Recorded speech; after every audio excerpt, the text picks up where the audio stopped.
is a stimulus package with fiscal policy doing the heavy lifting round the corner, or is there a risk that that could overheat the economy? I think that what is stimulating the economy is the infrastructure investment, and that's partly backed up by bank lending. And the infrastructure investment is about 20% of GDP. If you grow it by 15%, which is a very large number, that's 3% of GDP in terms of growth contribution. But in terms of monetary policy, how effective it would be and how much it is doing, I think that it cannot do that much. China's economic issue is debt.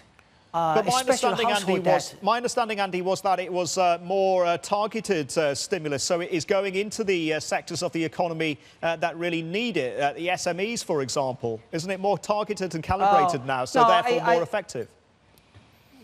I think SMEs are facing the challenge of market challenge, not enough demand. You look at the consumption space; it's flattish, or probably flattish overall, and not much growth. So I think that the SMEs issue is not financing issue; it's really demand issue. So I'm not sure that this kind of financing help is going to do much for the economy. I think that a lot of stimulus measures right now are really for propaganda purposes, to make people believe that the government is stimulating the economy. For propaganda purposes, I'm sure we're going to be blacked out in Beijing for saying that, Andy. But anyway, how concerning is it that the services sector is now showing some signs of strain? Yeah, I think that the service sector is quite tied to investment first, right? I think that if investment is not doing well, the service sector is going to get a hit.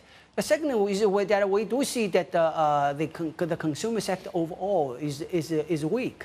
It's mainly because of the household debt has reached 130% of disposable income, and that is really making why the household sector is struggling. So that's why I think the service sector is not going to be that strong.